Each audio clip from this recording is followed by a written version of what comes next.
Лекция 3. История и этносы. Бессмертна ли цивилизация? Итак, мы остановились на том, что в 8-10 веках до нашей эры, точнее, в 10-8 веках до нашей эры, начали складываться крупные этнические образования, которые пошли, естественно, как им и полагалось, по пути прогресса. С востока начнем. Небольшой китайский этнос в среднем течении Хуанхэ и впадающей в нее реки Вэй охватил все междуречье Желтой и Голубой рек, перекинулся к северу от Желтой реки в область Шэньси, захватил область, в центре которой сейчас Пекин, и стал очень сильно распространяться по берегам Джилийского залива вдоль полуострова Ляодун. То есть мы видим закономерный прогрессивный рост этноса и государственных образований. Напомню, что этот рост произошел за счет совершенно человекоубийственных междоусобных войн, потому что китайцы не понимают, что такое плен. В плен не берут, и всех противников, которых могут поймать, убивают. Кого не могут поймать, тоже в плен не берут, а милуют и принимают в свою среду. Такой стереотип поведения китайцев дал возможность оформиться ко II веку до нашей эры огромной империи Хань. Она охватила почти весь современный Китай, южную часть Маньчжурии, а границей стала Великая Китайская стена. Что мы здесь видим? Натуральное прогрессивное развитие. То самое, которое нам кажется естественным, или, как нас учили, что все человечество развивается по пути прогресса. Посмотрим, что происходило в других странах. Так ли это? В VIII веке до нашей эры медяне, народ, живший в северо-западной части современного Ирана, подчинил себе северную часть Месопотамии и Сирии, Армению, Закавказье, Персию. Персы сбросили их в середине VI века, перехватили инициативу, хотя медяне по-прежнему оставались их лучшими соратниками и учителями, подчинили себе весь Ближний Восток. То есть мы видим то же самое – расширение, укрупнение, рост классовых отношений, рост государства, прогрессивную систему. Правда, прогресс системы и ее развитие столкнулись с другой системой, а именно с Элладой, которую возглавила Македония. За 3 года персидская монархия была завоевана Александром Македонским, который располагал против страны с населением в 30 или более миллионов всего 40-тысячной армией. Македоняне теряли какое-то количество в боях, эти потери восполнялись, потому что приходили новобранцы из Греции. В общем, 40-тысячная армия завоевала эту огромную прогрессивную страну запросто. Но удержаться она в ней не могла, потому что парфяне, жившие на склонах Капетдага в современной Южной Туркмении, с потрясающей легкостью выгнали македонян из Ирана. И развитие продолжалось опять-таки через парфянское государство, через парфянскую монархию своим натуральным путем. Тоже по прогрессивной системе. Рим, о котором я рассказывал довольно подробно, создал усложненную социальную систему из 3 компонентов, 3 подсистем, так сказать: сенат, всадничество и римский народ. Они подчинили себе Среднюю Италию, потом Южную Италию, выиграли войну с греками. Потом выиграли войну с Карфагеном, подчинили сначала всю Сирию, потом часть Африки, затем распространились на всю Западную Европу и Средний Восток. Подчинили Грецию, Малую Азию, Сирию, Египет, Испанию и даже Британию. Опять та же самая прогрессивная линия. А теперь посмотрим, что представлял собой мир в 1 веке нашей эры, когда все эти крупные этносоциальные системы древности получили свое полное воплощение. Я старался в этом рассказе ограничиться веками до нашей эры, но посмотрим, что было в Риме в 1 и 2 веках нашей эры. Знаете, ничего хорошего там не было, потому что Рим превратился из маленькой деревни, где сидели потомки хищных основателей этой страны, этого этноса, называвшихся патрициями, и жадные плебеи, к ним примкнувшие, победоносный Рим превратился в великий город. То есть из 500 семейств, сидевших в укрепленном замке на одном из 7 холмов около Тибра, Рим распространился на большое пространство. Он превратился в город с миллионным, 1,5 миллионным, и до 2 миллионов доходило его население. Сами понимаете, что такой город надо было кормить, и кормить его было очень трудно. Потому что римские граждане, римский народ абсолютно не желал работать. Они, эти римские граждане, завоевали столько стран вовсе не для того, чтобы дома потом заниматься скучным земледельческим трудом. Они считали, что они участники общего дела. Республика — это значит общее дело, и раз оно приносит доход, то они должны получать свою долю доходов. Поэтому легионеры ходили в далекие походы на восток в Грецию, Сирию, на запад в Испанию, на север в Галлию, современную Францию. Возвращались с большой добычей, получали отставку и даже земельные наделы. Эти земельные наделы быстро пропивали и добычу свою тоже пропивали. И, кстати сказать, они не могли поступать иначе, потому что походы требовали от них такого нервного напряжения, что отдых им был необходим. А отдых стоил дорого.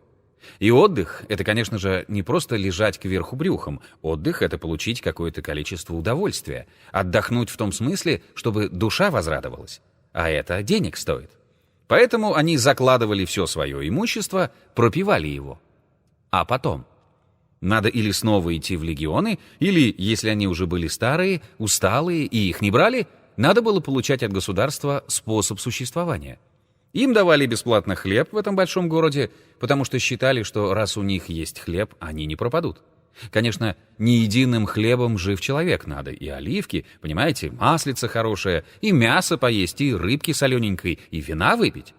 Ну, на это они доставали деньги, потому что начали сразу же обслуживать тех или иных вождей политических партий, за деньги, конечно, не зазря, и получали за это свою мзду. И чем активнее они обслуживали своих вождей, тем больше те вожди им платили. В результате Средняя Италия, родившая этот этнос, совершенно изменила свой ландшафт. Богатые прежде земледельческие угодья превратились в пастбища по той простой причине, что в те старые времена холодильников не было, и мясо привезти откуда-нибудь из-за моря было невозможно, оно бы протухло.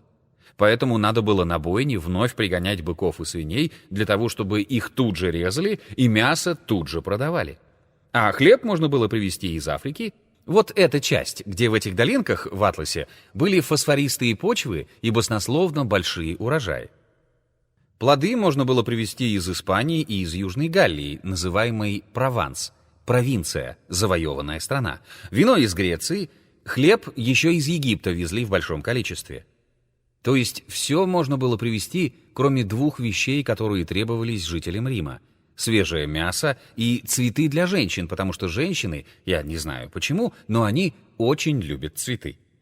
В результате город Рим со своим 2-миллионным населением превратился в город-паразит, который жил за счет всех завоеванных провинций и высасывал из них все соки.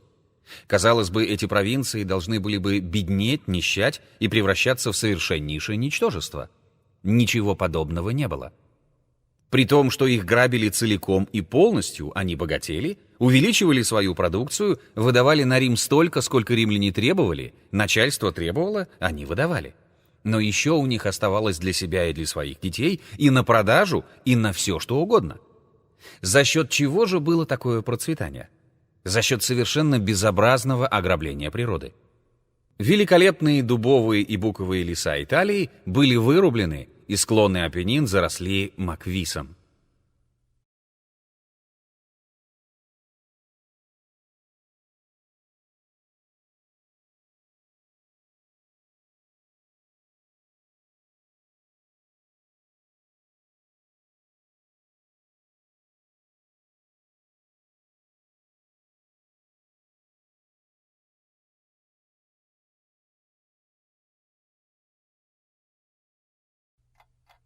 Маквис. По-французски буквально чаща. Густые, часто непроходимые заросли вечно зеленых колючих кустарников. Распространены почти по всему Средиземноморью, особенно в его западной части. Маквис представляет собой вторичные растительные формации, возникающие на месте сведенных жестколистных лесов. Испания, которая была покрыта прекрасными субтропическими лесами, превратилась с того времени в степь, по которой можно было только овец гонять, как в Монголии. И испанцы стали скотоводческим народом из земледельческого. В Африке эти богатейшие долинки были выпаханы и перестали давать какие-либо урожаи. То есть житницы Рима, Африка и Сицилия превратились в голые каменистые страны почти беспочвенного слоя.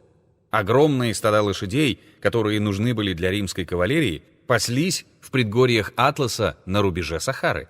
Они вытоптали землю так, что с тех пор там стала воцаряться пустыня. И до сих пор она развивается, вплоть до сахельской трагедии недавних лет. Сахель – природная зона, примыкающая к пустыне Сахара, характеризующаяся засушливым климатом и полупустынным ландшафтом. Несколько экстремально сухих мест в середине 1970-х годов привели к массовому голоду в странах зоны Сахеля. То есть, если мы процветаем, то процветаем за счет чего-то. А древние римляне, подобно нашим недавним предкам, считали, что богатство природы неисчерпаемо. Их потомкам пришлось убедиться, что они были неправы. Вместе с этим сказать, что в Риме была хорошая, веселая жизнь, нельзя. Естественно, что 2-миллионное население в Риме создалось не за счет естественного размножения и даже вопреки тем демографическим тенденциям, которые в это время были в Риме.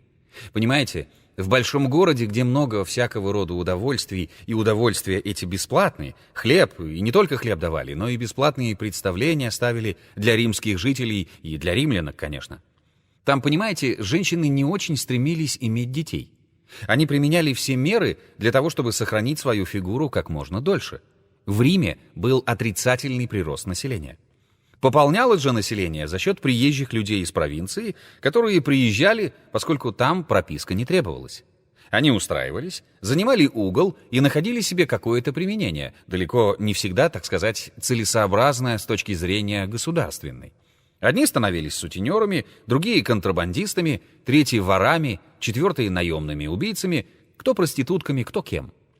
И огромные пятиэтажные дома в Риме были, где сдавали комнаты или помещения, даже не по комнатам, а по углам селились семьи.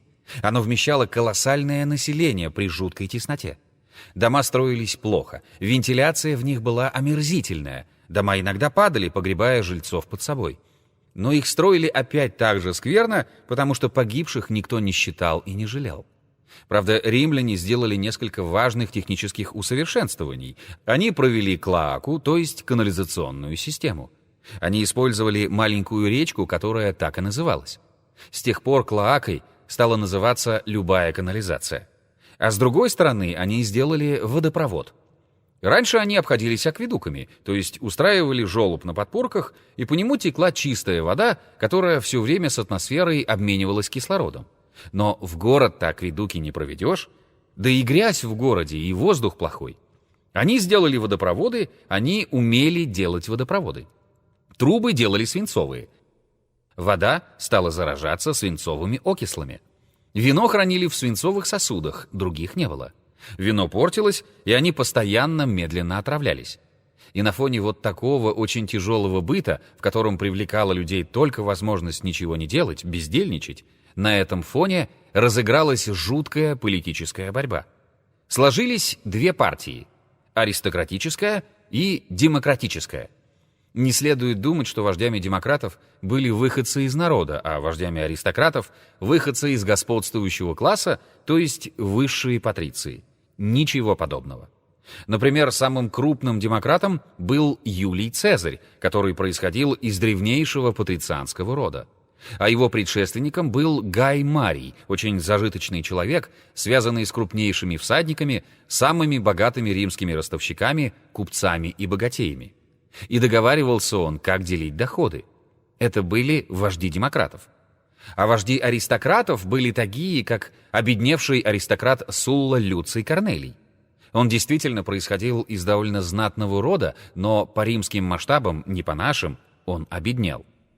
Это обеднение римлянина нам, людям, живущим в 20 веке, представляется таким богатством, которое только у миллионеров может быть. Ну, у него был, конечно, дом в Риме с полной прислугой, состоящий из рабов и клиентов. Была вилла, куда он уезжал отдыхать. Были лошади, были мулы, на которых он ездил, когда не хотел скакать на коне. Было большое количество рабов и рабынь, были сады и поля, то есть жить он мог совершенно свободно, сколько угодно. Но по сравнению с подлинными богачами он, конечно, не мог устроить, например, пир на 1000 персон, чтобы каждый ел на золотой посуде. Это мог устроить только Лукул, хотя он тоже принадлежал к аристократической партии. Но это могли устроить и некоторые вожди демократов. То есть название «демократы» и «аристократы» в Риме было условно, и под этой маркой боролись две политические партии, которые абсолютно не жалели друг друга. Кончилось это дело тем, что римляне уже в конце II века стали испытывать давление со стороны окрестных народов. Кимвры и тевтоны ворвались через альпийские проходы в Северную Италию и угрожали самому существованию Рима. В Нумидии, где сейчас Алжир, Югурта поднял восстание против римлян, перебил всех римских колонистов и всех заложников и с кучками своих берберских всадников готовился выгнать римлян из Африки. Для того, чтобы справиться с этим делом, нужна была мощная военная система. Эту военную систему создал именно Марий, вождь демократов и богатейший в Риме человек. Он увидел, что пропившиеся легионеры, не желающие работать на своих участках и желающие получать бесплатно хлеб, они могут быть использованы в качестве военной силы. Он стал их нанимать в армию с уплатой им пайка и небольшого жалования, очень маленького. То есть он превратил ополчение в солдат. Нанимали легионера лет на 20, а часто он оставался там до конца жизни, если его не убивали. Обучали этих легионеров военному искусству целые дни. Это были спортивные упражнения с утра до вечера. Средний легионер по своим психофизическим качествам — это был наш или спортсмен-перворазрядник, или мастер спорта. Да и не мог быть иным, иначе бы его убили. Ему нужно было иметь эти качества. Но поскольку он был обречен на то, чтобы всю жизнь служить и всю жизнь заниматься военным делом, то он, естественно, требовал себе и некоторых жизненных удобств. Интендантская служба в Риме была поставлена очень плохо, и ее довольно быстро перевели, как бы мы сказали, на общественные начала. Пустили туда женщин, маркетанток, которые солдатам продавали все, что им было нужно, за соответственную часть их добычи. Ну, естественно, маркетантки беременели, у них получались дети. Они считались детьми полка или легиона. Они становились наследственными легионерами. Маркетантки эти иногда, так сказать, не знали, кто был отцом их младенца. А иногда знали, тогда они назывались гетеры, то есть подруги, боевые подруги. Таким образом, в составе римского народа создалась особая группа населения, особая подсистема, военное сословие, которое само себя пополняло, само себя обслуживало. Очень мало брало с государства, потому что кроме пайка, скудного пайка, чечевицы их там кормили, заправленной постным маслом, иногда рыбу давали соленую, остальное добывай сам, но они добывали. Дешевая и очень боеспособная армия, которая пополняла себя сама, которая не требовала пополнения с римского населения. И это все было на фоне рабовладельческой системы. Причем рабы, которых в Риме было очень много, как во всех крупных торговых городах, чувствовали себя гораздо лучше, чем многие свободные. Не все, конечно, но многие. Свободные бедняки должны были искать пропитание любым путем и не всегда его находили. Легионеры, которые имели гарантированную пайку, должны были за нее жертвовать своей жизнью и кровью, тоже рискованное дело. А рабы устраивались у богатых людей. Конечно, те, которые попадали на каменоломню в Сицилию или на дорожное строительство, те довольно быстро погибали. Работали они под мечами надсмотрщиков, иногда их на галеры сажали. Там тоже было довольно плохо, но все-таки свежий воздух, хороший паек. И галера же не все время движется. Когда на приколе стоит, их отпускали на отдых. Это уже лучше. Но очень много было рабов и рабынь, в особенности тех, которые исполняли роль домашней прислуги. Вот представьте себе, эдакий нобель, патриций или богатый плебей, который больше всего на свете боится, что его убьют представители противоположной партии. Что он должен сделать? Он должен иметь верных людей, сильных и храбрых, которые бы его защищали. Он идет на рынок и покупает германцев, галлов, здоровых таких, каких-нибудь африканских негров. Приводит их к себе, пощупав мускулы и посмотрев их возможности, начинает их обучать военному делу, владению ножом или копьем. А они и без него умеют. Они еще и ему показывают приемы. Вот и хорошо, ребята. Когда я выйду на улицу, вы будете вокруг меня идти и меня защищать. А я устрою. Уж вы мне будьте спокойны». Ну, естественно, они от него зависят, поскольку они его рабы. А он от них зависит, потому что если они начнут зевать по сторонам, рассердившись на него, так его зарежут, а им ничего не будет. Поэтому в этих римских базарных латифундиальных семьях создавался такой симбиоз, при котором эти самые рабы, особенно рабыни, а молоденькие и хорошие рабыни, они всегда умели своего хозяина заставить плясать под свою дудку, по пьянке. Сами знаете, что женщина это может. И поэтому они устраивались очень неплохо. И жили они за счет своих хозяев, процветая, но совершенно бесперспективно. Рабы могли иметь детей или от хозяина, или от раба. Но хозяин своего ребенка отпустил бы и сделал бы вольноотпущенником, а это был неполноценный человек в римском обществе. С другой стороны, если это потомок раба или рабыни, то тогда он становился опять рабом. Некоторые предприимчивые римляне устроили инкубаторы. Туда отправляли рабынь, там их кто-то оплодотворял, они сами не знали кто. После чего они рожали ему рабов, воспитанных в его доме. Но это были уже члены домашней системы, которая в римское время по латыни называлась «фамилия». Отсюда и наше слово. И во главе ее стоял патер фамилия, который был полным хозяином и над своими родственниками, и над своими рабами. То есть рабы в условиях латифундиального хозяйства превращались в паразитический класс. А те рабы, которые гибли на тяжелых работах, они, в общем, оставались никем. То есть из-за того, что они очень быстро там обменивались, приходилось доставать новых и новых, а доставали их легионеры бесплатно. И таким образом система превратилась в паразитическую систему за счет, главным образом, природы Средиземноморья и окрестных стран, в которые постоянно шла экспансия. Экспансия шла и в первом веке. Цезарь захватил Галлию, огромное количество золота получил отсюда. И с помощью этого золота взял власть в Риме. Помпей захватил Сирию. Антоний, женившись на Клеопатре, тем самым ввел римскую систему в Египет, который потом был оккупирован после гибели Антония. То есть к первому веку создалась страна, которая была ограничена Рейном, Дунаем, здесь была граница, и Евфратом, здесь была граница, вот так проходила. Огромная страна. Спасала природу отчасти и очень мало, лишь то, что в этой большой стране было население примерно 50-52 миллиона жителей. То есть того перенаселения, которое есть сейчас, не было. Но абсолютно неэкономное расходование природных средств подрывало внутреннюю систему, изменяло ландшафт.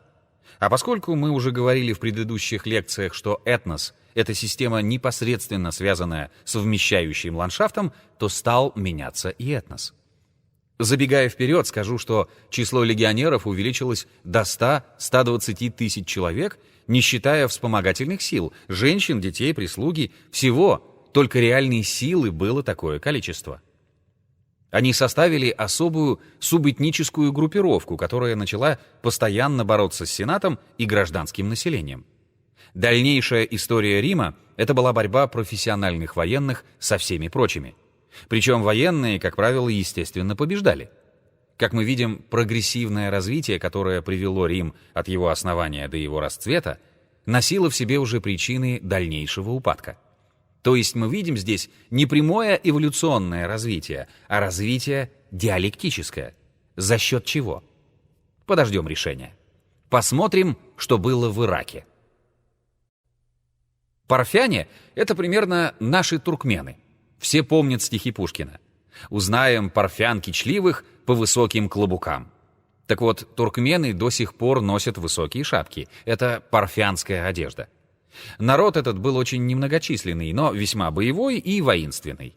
Они создали систему подлинно аристократическую, наиболее близкую в политическом отношении к феодальным системам. Во главе страны, завоеванной парфянами, то есть всего Ирана, стоял не шах, а 4 знатных рода, один из которых правил, а остальные ждали очереди. Назывались Пахлавы, фамилия у них была Пахлавы. Затем существовало 7 знатных семейств, которые не имели права на престол ни при каких условиях, но составляли высшую аристократию, министров и советников царя, уполномоченных, так сказать, кадры для самых высоких должностей. Все должности были наследственные. Ниже стояло дворянство. Примерно 240 семейств парфянских и отчасти персидских, которые должны были нести службу в коннице, естественно, за свой счет. Это были богатые люди, потому что лошади тогда очень дорого стоили, гораздо дороже, чем в позднее время, и вооружение стоило дорого. И каждый выходил ведь не один, а конно, людно и оружно, то есть в сопровождении своих слуг.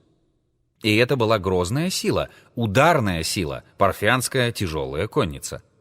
Ниже были декханы, так сейчас называются крестьяне, но в то время это слово не значило крестьянин в нашем смысле. Это были мелкие землевладельцы, которые сами работали на своих участках и которые носили сабли и выступали в случае войны, а войны были постоянно, как пехота. На лошадей у них денег не было. Они же были уже горожане, батраки, бедняки и прочие угнетенные массы. Система была очень продуманная, очень сильная. Они имели огромные успехи. Они отбили римлян, они отбили саков. Это среднеазиатские скифы, которые на них пытались напасть с востока. Но все-таки благами страны пользовалось слишком незначительное количество людей. И эти люди были для Ирана основного, западной части Ирана, чужими людьми. Их никто за своих, за персов не считал, хотя их признавали и подчинялись им. И когда в 224 году вождь, один из 7 знатных родов, Арташир-Папаган из рода Сасана, князь города Тарса, поднял восстание, то к нему примкнули почти все декханы, то есть пешая часть войска, и примкнули маги, то есть интеллигенция. Маг — это в то время означало просто грамотный человек, интеллигент, ученый. Они его поддержали, и он низвергг парфянскую династию, хотя прекратили только членов царствующего дома, а всех прочих взяли на службу. То есть система хоть и пошатнулась, и заменился в ней личный состав, но она укрепилась. Как будто так же, как в Риме, правда? Что же было в это время в Китае, к I веку? В Китае, как только он объединился и избавился от своих объединителей, тех самых, которые заставляли крестьян работать без отдыха, а интеллигенцию заниматься исключительно 3 научными специальностями, а все прочие были запрещены. Какие 3? Астрология, метеорология и агрономия. Все. Прочее было запрещено под страхом закапывания живым в землю. Как только от этих извергов избавился Китай, а извергами называлась династия Цин, и простой крестьянин Любан взял власть в 207 году до нашей эры, то наступила эпоха династии Хань. Эпоха, где количество законов сократилось, соответственно, сократилось и количество преступлений. Население начало потрясающе быстро расти. Поднялись земледелие, ремесла, образование, даже военное дело. Причем сами китайцы не любили служить в армии, при всей своей воинственности дисциплину не любили, шагистику не любили. И поэтому в армию отправляли молодых негодяев, то есть преступников определенного возраста, которые должны были в армии отбывать свой срок наказания. И молодые негодяи воевали довольно сильно, крепко. И что же было для Китая самым тяжелым? То, что в Китае много тута. А тут ест шелковый червь. И китайцы научились делать великолепные шелковые нити и ткать из них материи. И удобно, и красиво, и замечательно. И самое главное, вши не водятся на шелку. А в то время, когда весь мир заедали вши, для каждого человека иметь шелковую рубашку — это было великое счастье. Шелк шел как валюта наравне с золотом. И вот тут-то была беда для великолепного, растущего, богатого Китая. Тут мы сомкнем линии нашего исследования. Римляне знали о Китае только по слухам. Китайцы о Риме знали только по слухам. Между ними существовало, значит, Парфия и государство Кушан в Индии. Я его специально оставляю в стороне, потому что это нас уведет далеко. И вот эта местность в Средней Азии называлась Согдиана.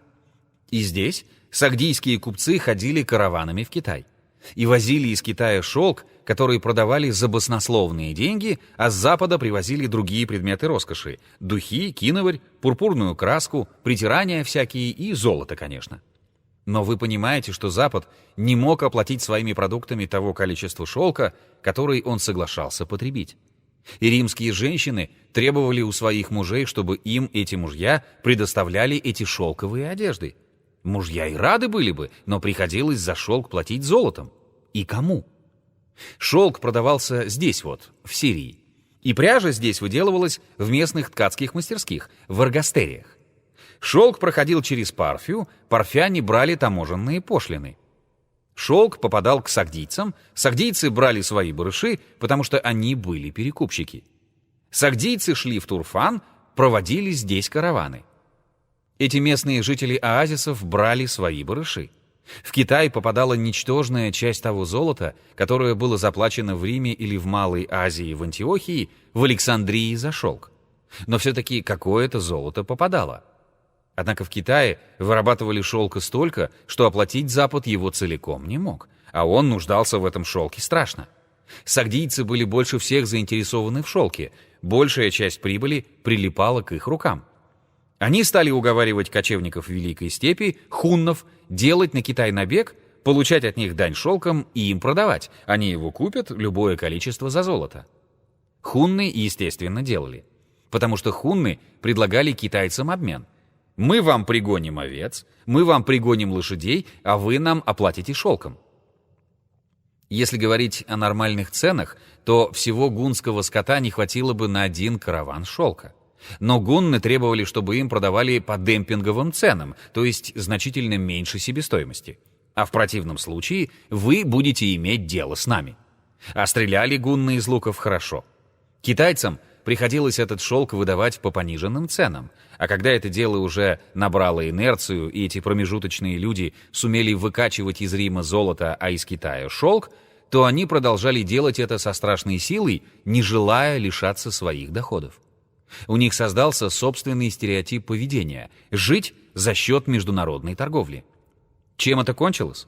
В Китае оказывалось, что все должности, которые занимались не по наследству, а по назначению, приходилось покупать, потому что государство нуждалось постоянно в деньгах на оплату армии и чиновничества.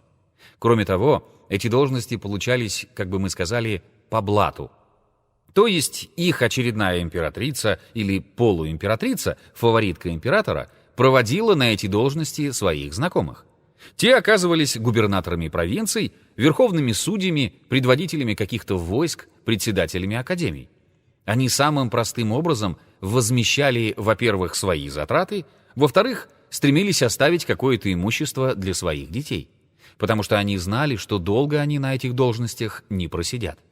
За злоупотребление в Китае полагалось одно наказание – отрубить голову и конфисковать имущество. Поэтому покупать земли, дома, сады не имело никакого смысла. Все будет конфисковано при очередном деле. Кроме того, грамотность в Китае была большая, и доносы они писали со страшной силой друг на друга. И поэтому они старались скопить золото, закопать и сообщить своим детям, где закопан клад, чтобы те, значит, потом воспользовались и не нищенствовали. Но правительство тоже состояло из людей неглупых и знающих свой народ. И поэтому они ввели такой закон, согласно которому взяточник, лихаимец, произвольщик был казнен не только сам, но и вся его семья. Таким образом, клады, которые были закопаны, пропадали. И они до сих пор большей частью лежат в китайской земле. И вряд ли удастся их когда-нибудь найти. То есть шелк не пошел на пользу Китаю. Вот мы сейчас подошли примерно к первому веку, рубежу первого-второго веков в этих трех крупных странах. Можем ли мы, не зная будущего, допустим, что мы сейчас живем не в 1977, а просто в 77 году нашей эры, можем ли мы рассчитать, что произойдет дальше, исходя из совершенно обычных, привычных нам представлений? Что бы мог подумать какой-нибудь исследователь, заброшенный к нам с Марса, или из какой-нибудь планеты вокруг Кассиопеи, который бы, изучив все то, что мы сейчас подытожили, и изучив буквально и детально, какие бы он сделал выводы в отношении судьбы Римской империи, которая еще и Британию захватила, Парфянского царства, Китайской империи, невероятно большой, какие бы он сделал выводы? Он сказал бы, что, конечно, эти государства наведут у себя порядок, установят точную оплату своим войскам-легионерам, прекратят безобразия, которые те устраивают, припираясь с гражданским населением, и Рим будет развиваться, расти и крепнуть. Куда же он денется? Вечный город, недаром его назвали. Великий Китай? Ну, у них не всегда же будут сажать лихаимцев и прохвостов на государственные должности, да еще из-за того, что они родственники очередной фаворитки императора. Когда-нибудь же будут сажать толковых, умных людей. Вот, сколько угодно есть конфуцианских грамотеев, очень интеллигентных, очень честных и претендующих на государственные должности, хотя никогда их не получающих, а вот их и призвать. Вот они все и наведут порядок. Понимаете? А в Парфии? Ну и что это? Урезать права аристократов немножко? Ну, как сделал Арташир Папаган. Уравнять права Декхан. Будет прекрасная страна, культурная, с грамотностью, с архитектурой, с искусством. Должны развиваться. Но что на самом деле получилось? Если бы этот представитель из заповедной цивилизации сделал бы такие выводы, то он был бы с точки зрения уровня науки того времени прав. Но выводы были бы категорически ошибочны. Следовательно, уровень, не учитывающий диалектического развития этногенетических процессов, не может нас удовлетворить. Посмотрим, что произошло через тот же период, через 800 лет, примерно возьмем 9 и 10 века, и прогуляемся по тем же районам.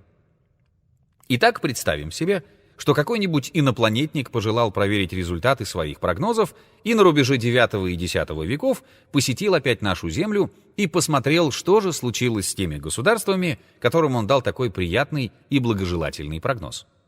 Оказывается, что Рим превратился опять сначала в небольшую деревню, а потом в скопление укрепленных замков, где сидели мужественные и хищные, совершенно нечестные, вероломные феодалы и всячески боролись один против другого.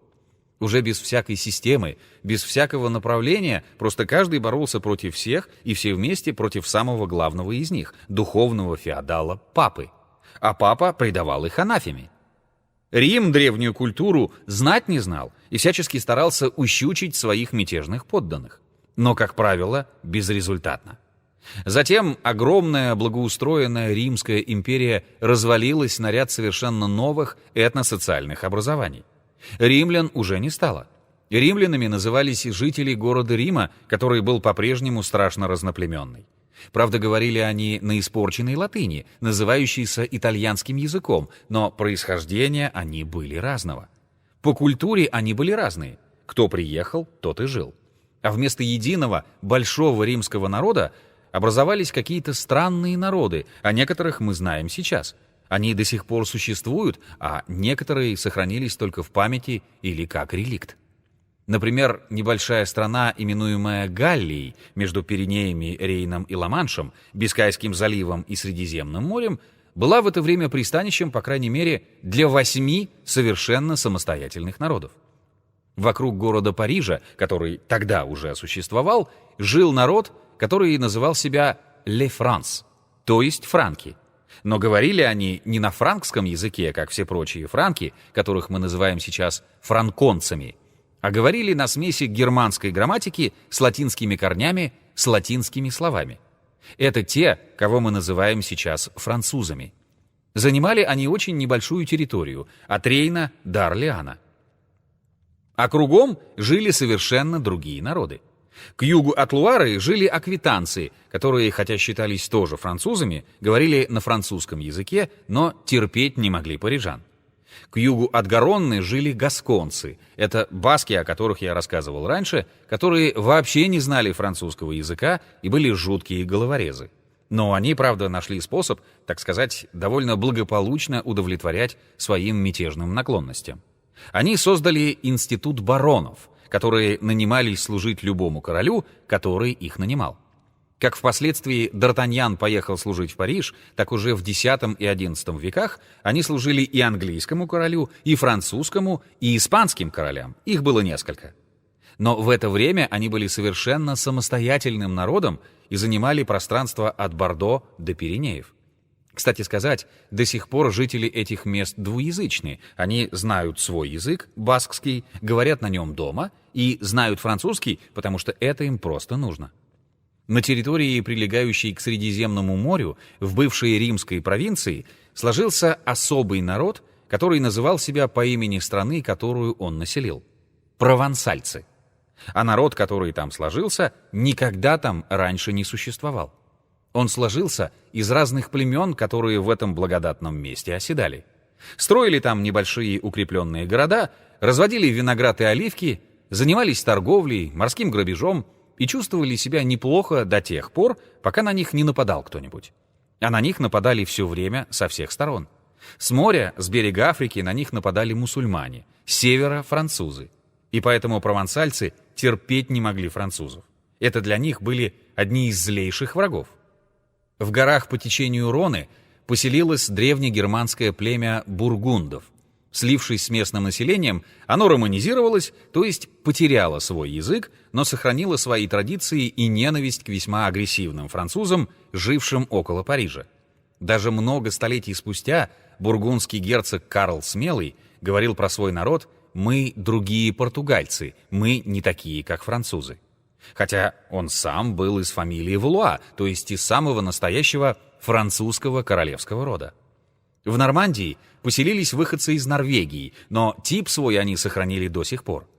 У них в устье Сены, близ города Руан, их столица. И они терпеть не могли французов и всячески против них боролись. Но самым опасным врагом для французов была Британь, которую заселили кельты из Британии, Корнуэльса. И бретонцы не захотели знать ни французских обычаев, ни французского языка, ни французского права и вообще ничего французского. И защищали свою самостоятельность со страшной силой. Это вместо одного большого народа.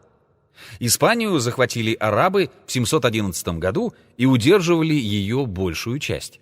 Но на рубеже X века образовались два народа: астурийцы в горах, которые арабы не сумели или не захотели подчинить себе, и каталонцы, которые жили около города Барселоны. Астурийцы были горцы и страшные разбойники, а каталонцы были пиратами в основном. Это была их профессия. Территория Италии раскололась на северную, среднюю и южную. Причем жители Северной Италии считали себя за итальянцев, а неаполитанцев и сицилийцев они за итальянцев-то не считали. Они считали, что это особые народы. Кстати сказать, так было до самого XIX века. В Сицилии и Южной Италии были очень сильны арабские и греческие вкрапления и влияния. И языки их очень разные, и понятие «итальянец» в общем отсутствовало. Оно означало просто «жители территории». Но никак не национальную принадлежность, как могут сказать сейчас, или этническую, как мы будем говорить в дальнейшем. И только вот эти два острова, Корсика и Сардиния, сохранили свое старое этрусское население. Благодаря тому, что эти острова покрыты горами, а горы покрыты колючим кустарником маквисом, там очень легко прятаться от всякого рода противников. А местные аборигены могут защитить себя в любых случаях. Они так приспособились к этому ландшафту, к этому кустарнику, к этим тропинкам. Они неприхотливы, козье молоко, козий сыр, немножко хлеба в виде лепешек. Этого им достаточно. Они сумели сохранить себя и сохранили вплоть до нашего времени.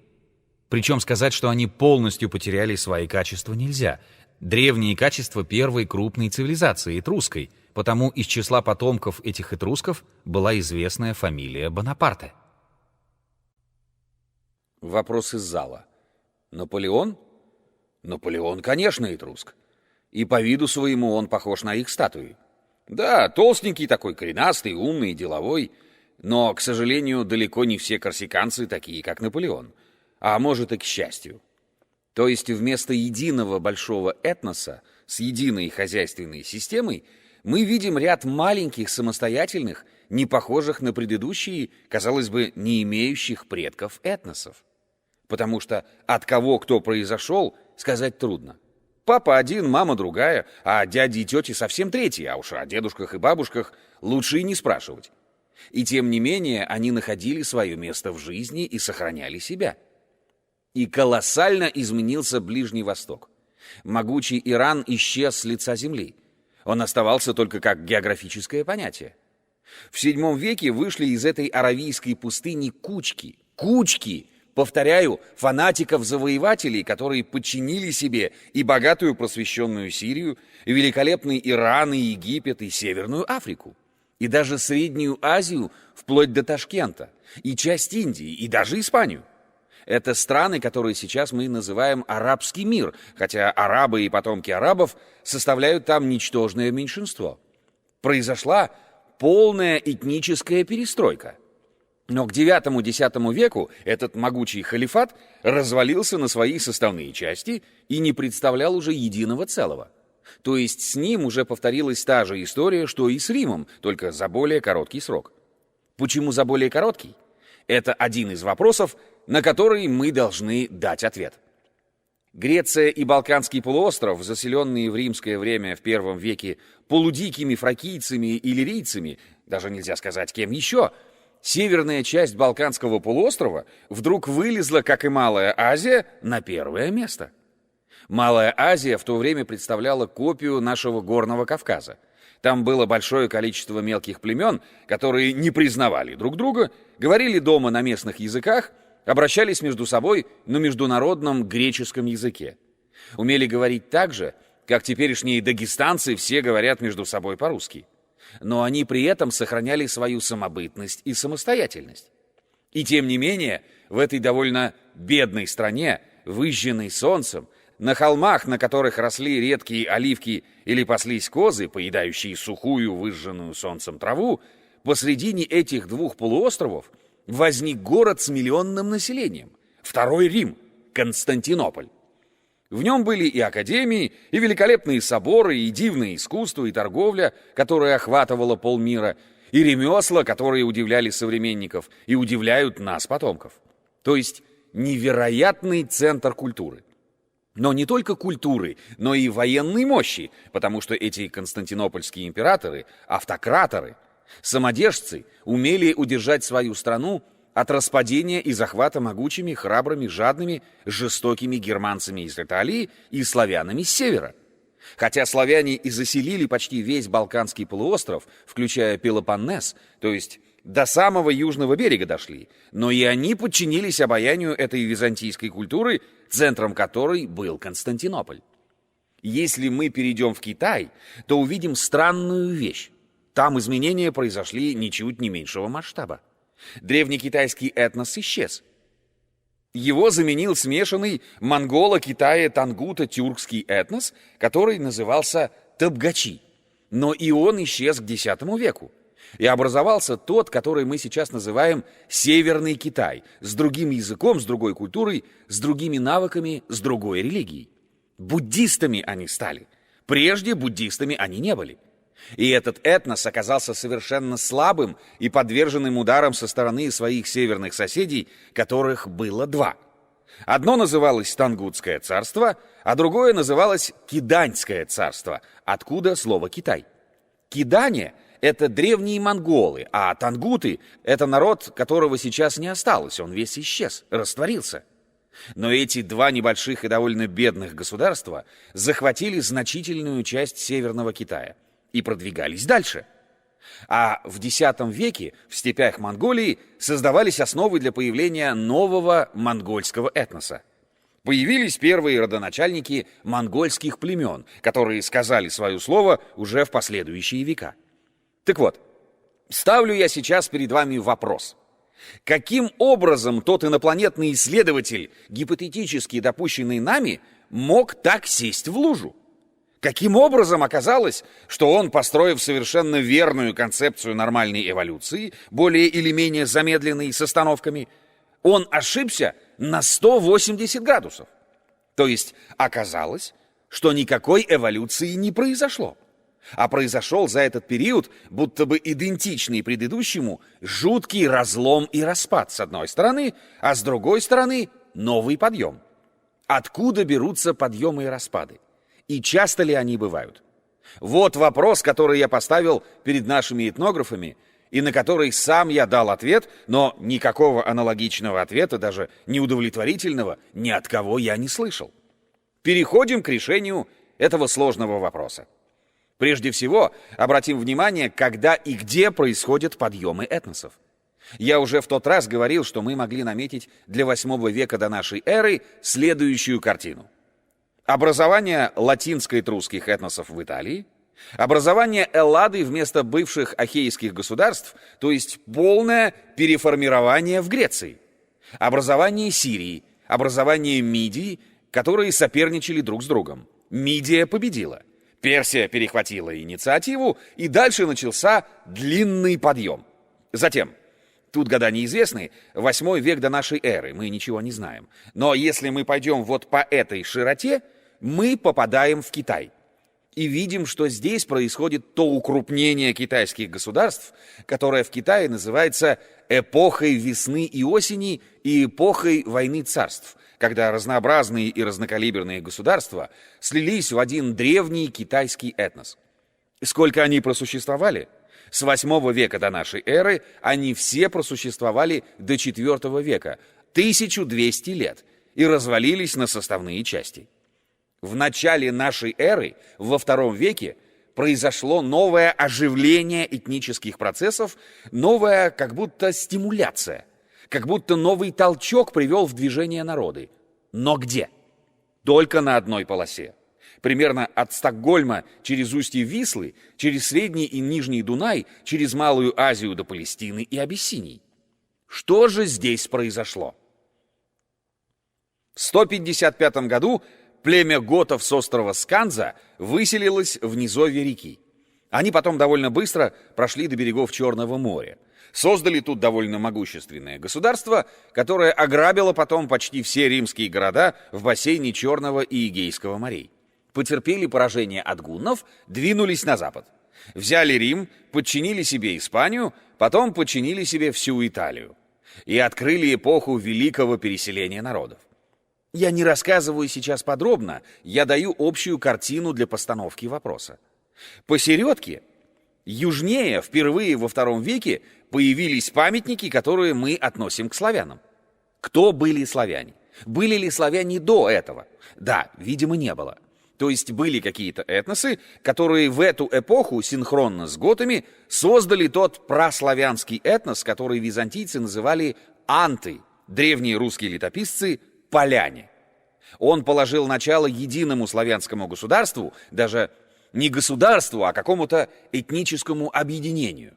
В результате чего маленький народ, живший вот здесь, в современной Восточной Греции, распространился до берегов Балтийского моря, до Днепра, вплоть до Эгейского и Средиземного морей, захватил весь Балканский полуостров. Колоссальное распространение для маленького народа. Сказал я эту свою идею профессору Мавродину, специалисту по этим вопросам. Он говорит, а как же тут объяснить с точки зрения демографии? Как они могли так быстро размножиться? Потому что это произошло за какие-нибудь 150 лет. Очень просто. Потому что эти самые славяне, захватывая территории, они, так сказать, не очень стесняли себя в отношении побежденных женщин. А детей они любили, детей они воспитывали на стороне своего языка с тем, чтобы они делали карьеру в их терминах. И понимаете, тут много мужчин не требуется, важно, чтобы было много побежденных женщин. И демографический взрыв вам будет обеспечен. Так оно, видимо, и произошло. Мы знаем, что в IV веке славяне уже являются соперниками готов и союзниками гуннов в этой борьбе. Подробнее расскажу, когда буду говорить уже о частностях. Что произошло в ущельях Карпат? Вот здесь племя даков поднялось против Рима и повело жесточайшую войну. Мы сейчас смотрим иногда кинокартину «Даки». Там римляне воюют с даками. И кажется, что это так естественно. А естественно ли это? Ведь Римская империя в эпоху Трояна включала в себя не только Италию, а и современную Югославию, Болгарию, Грецию, Турцию, Францию, Испанию, Сирию и всю Северную Африку. И представьте себе, что эта махина воюет с одной Румынией. Причем Румыния побеждает до тех пор, пока ее не задавливают числом. Ведь это было бы для нас очень странно. Так же странно это было и тогда. И тем не менее, даки в конце I века, на рубеже I и II веков, соперничали со всей этой махиной. То есть у них появился какой-то мощный импульс, который уравновешивал численное превосходство противника. Аналогичная вещь произошла в Палестине. Там древний еврейский этнос уже разложился, рассеялся в значительной степени. Вывезен в Вавилон и застрял там и в других персидских городах. В Сузах, в Экбатанах они были, в Ширазе была большая колония. Рассеялся и по западу, в Риме была большая колония. Вдруг этот небольшой этнос из оставшихся в Палестине евреев создал весьма сложную систему взаимоотношений внутри себя. 4 партии, которые боролись друг с другом, и оказался тоже мощным соперником Римской империи. Потребовалась десятилетняя война всей этой Римской империи против одной Палестины, оставшейся без поддержки.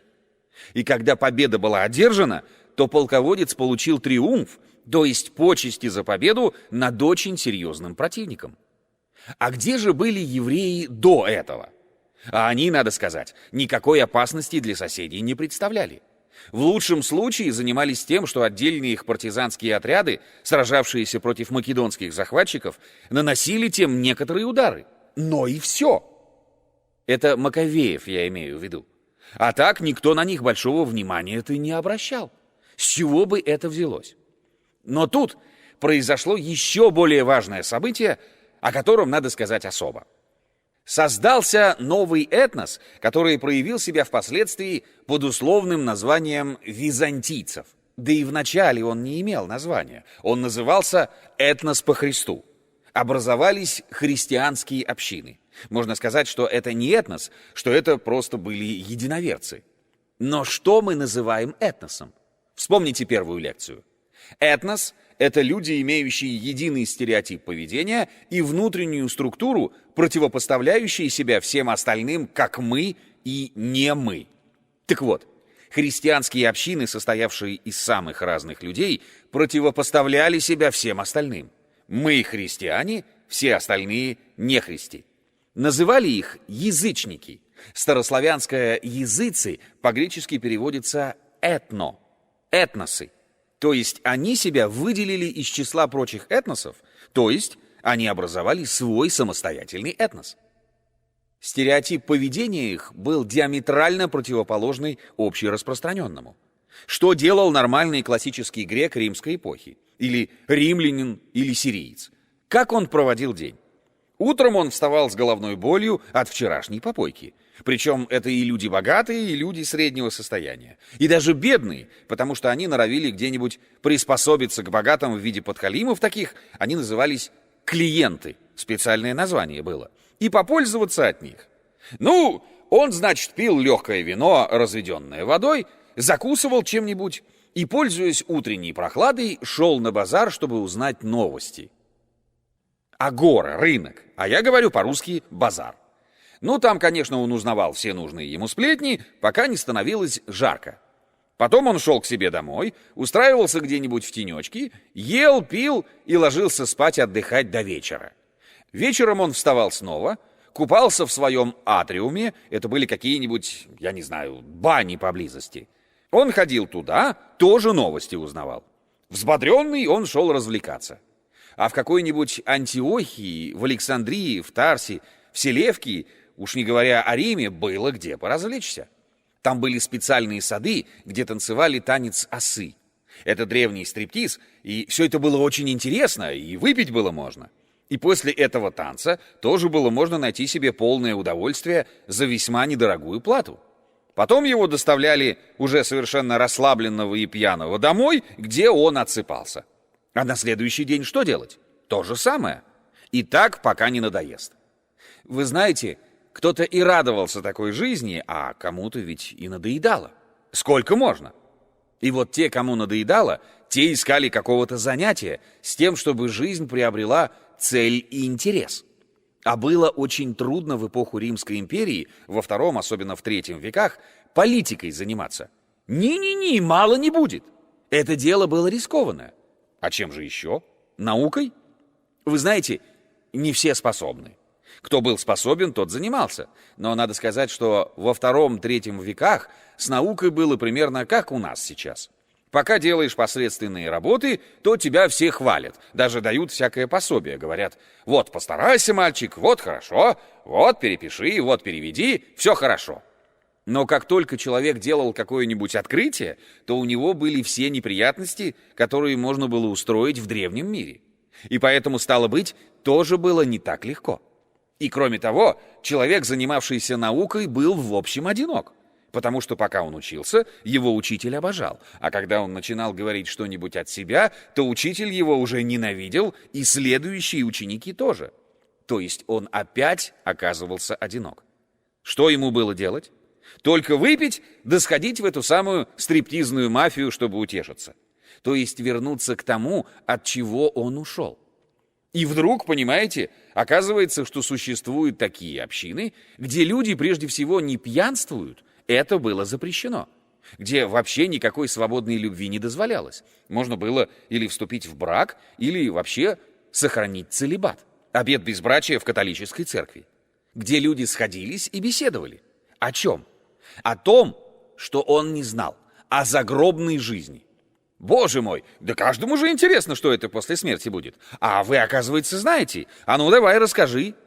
А те рассказать умели и заразить своими мнениями тоже умели. В наше время очень трудно кого-нибудь заразить. Тогда тоже было трудно.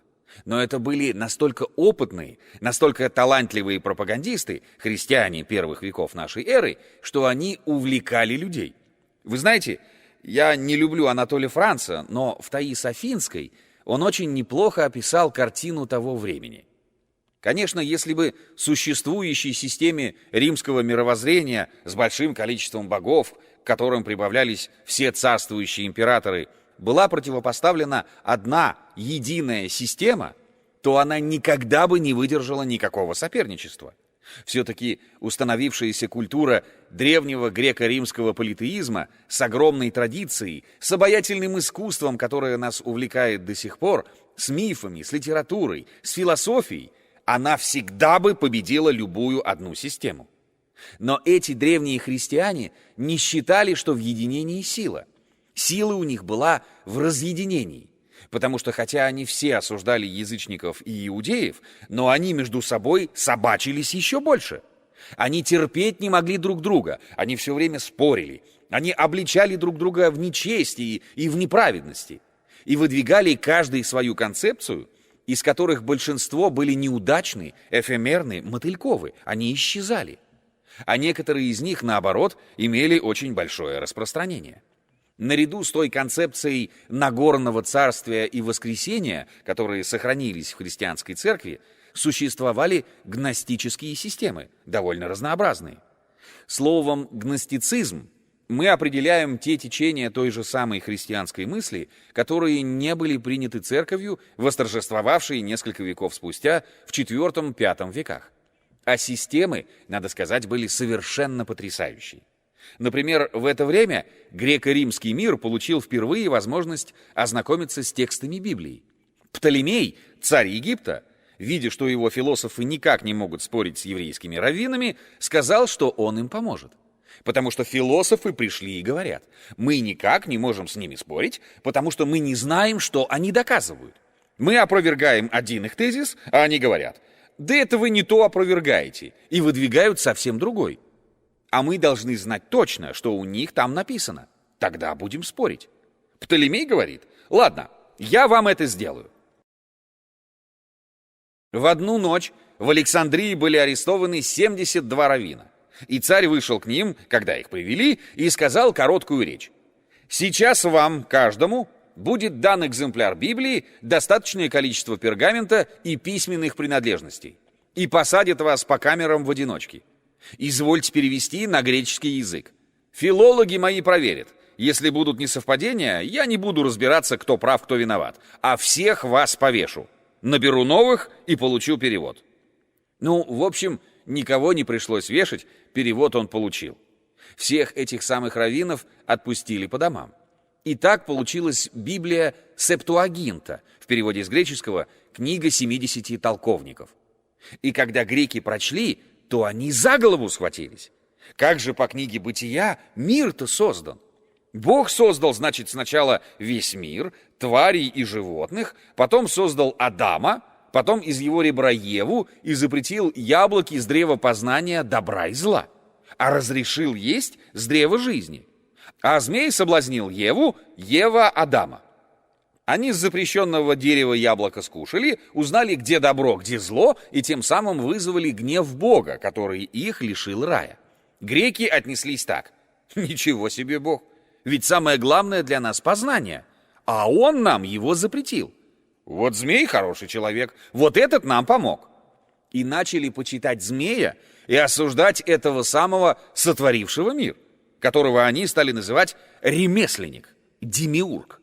Это, говорят, плохой, злой демон, а змей хороший. Это течение называлось афиты, от греческого слова «офис» — змей. Затем были и другие течения, которые не почитали змея, но выдвигали тезис: Бог — это дух, который выделяет из себя эманацию. Эманация попадает в материю, которая, в общем, не существует.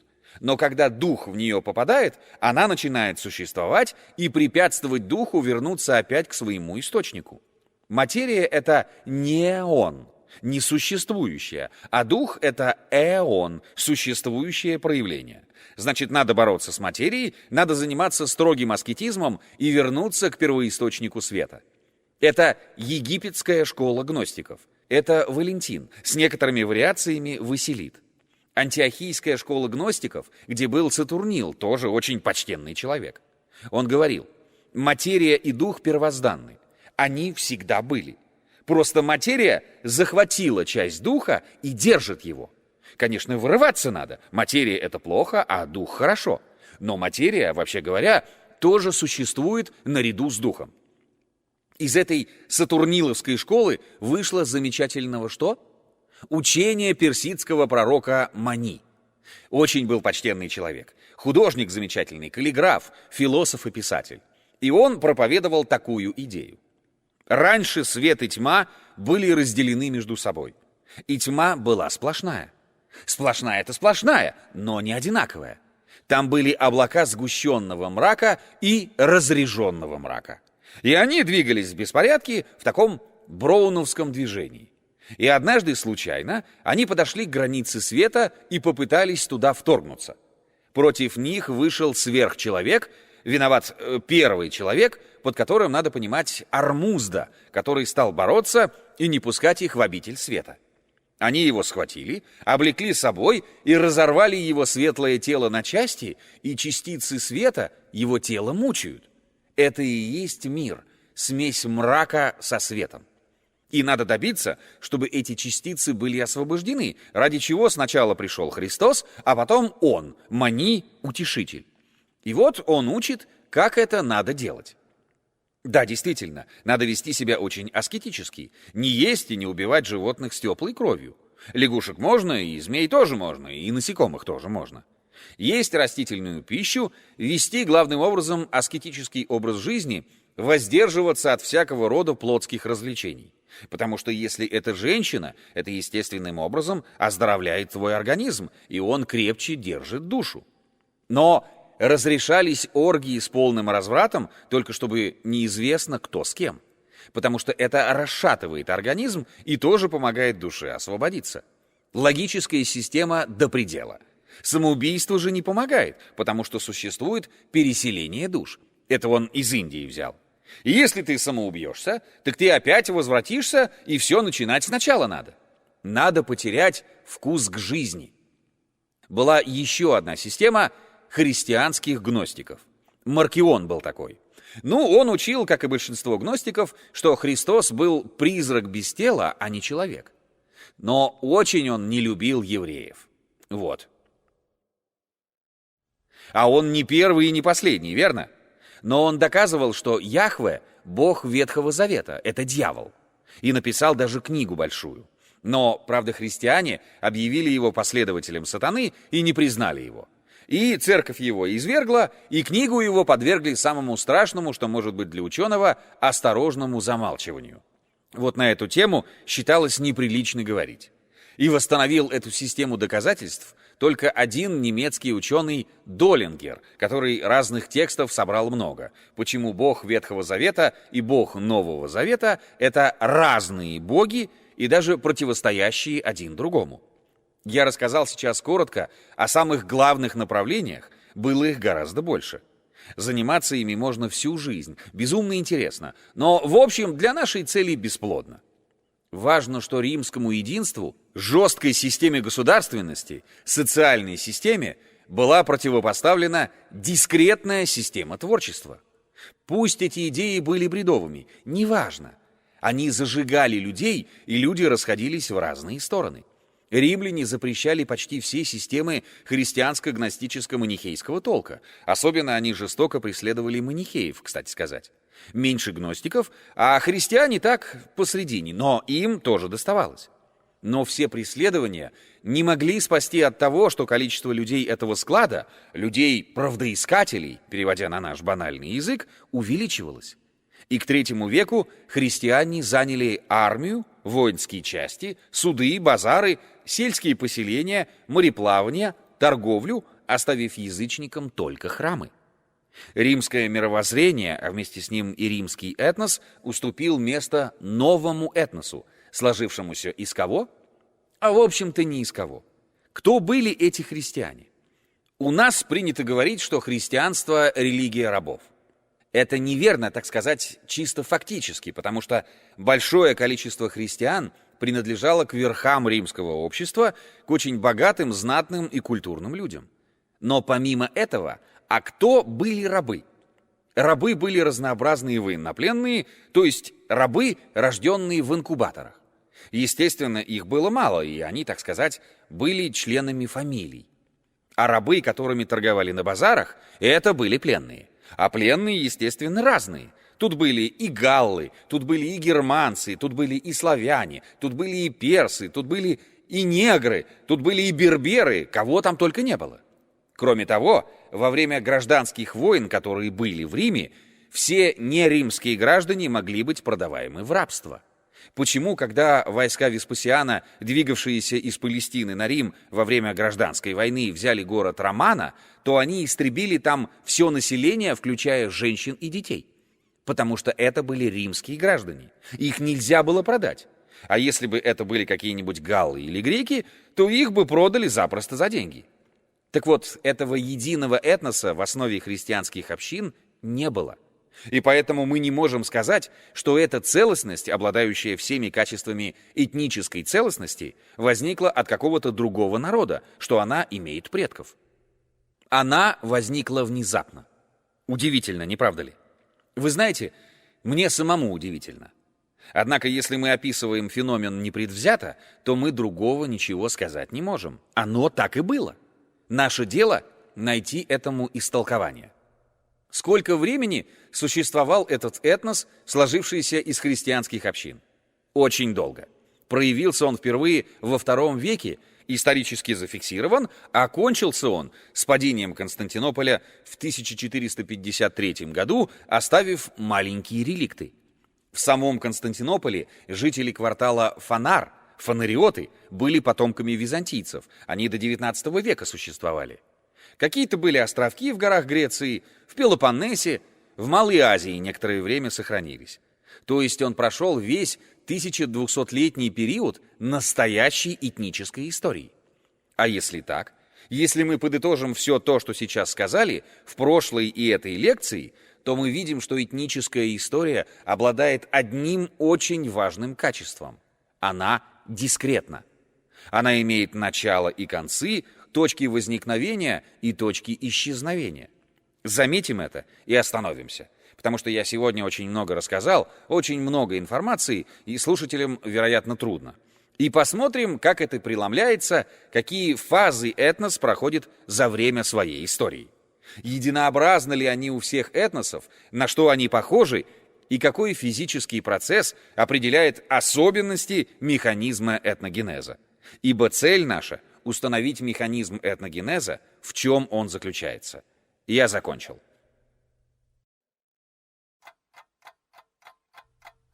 О термине «этнос». Статья впервые была опубликована в докладах отделений и комиссий Географического общества СССР в 1967 году. Вопрос о народностях, которые мы будем именовать во избежание терминологической путаницы этносами, полон нелепостей и крайне запутан. Несомненно одно – вне этноса нет ни одного человека на земле. Каждый человек на вопрос «Кто ты?» Ответит русский, француз, перс, маасай и так далее, не задумавшись ни на минуту. Следовательно, этническая принадлежность в сознании — явление всеобщее. Но это еще не все. Этническая принадлежность не ярлык, а релятивное понятие. Называя себя тем или другим этническим именем, индивидуум учитывает место, время и собеседника, отнюдь не давая себе в этом отчета. Так карел из Калининской области в своей деревне называет себя карелом, а прибыв в Ленинград — русским, и это без тени лжи. Просто в деревне противопоставление русских карелам имеет значение, а в городе не имеет, так как различия в бытии и культуре столь ничтожны, что скрадываются. Сложнее с татарами. Религиозное различие углубило этнографическое несходство их с русскими. И для того, чтобы казанский татарин объявил себя русским, ему нужно попасть в Западную Европу или Китай. Там, на фоне совершенно иной культуры, он назовет себя русским, прибавив, что, собственно говоря, он татарин. А в Новой Гвинее он же назовет себя европейцем, что будет правильно относительно папуасов, и пояснит, что он не из племени голландцев или англичан, а из другого, и этим вполне удовлетворит своего собеседника. Поясним на реальных примерах. Во Франции живут кельты-бретонцы и иберы-гасконцы. В лесах Вандеи и на склонах Пиренеев они одеваются в свои костюмы, говорят на своем языке и на своей родине четко отличают себя от французов. Но можно ли сказать про маршалов Франции Мюрата или Ланна, что они баски, а не французы? Или про Д'Артаньяна, как исторического персонажа, так и героя романа? Можно ли не считать французами бретонского дворянина Шатабриана или Жиля де Ретца, соратника Жанны д'Арк? Разве ирландец Оскар Уайльд не английский писатель? Знаменитый ориенталист Чокан Валиханов сам говорил о себе, что он считает себя в равной мере русским и казахом. Таким примером не с числа, но все они указывают, что этническая принадлежность, обнаруживаемая в сознании людей, не есть продукт самого сознания.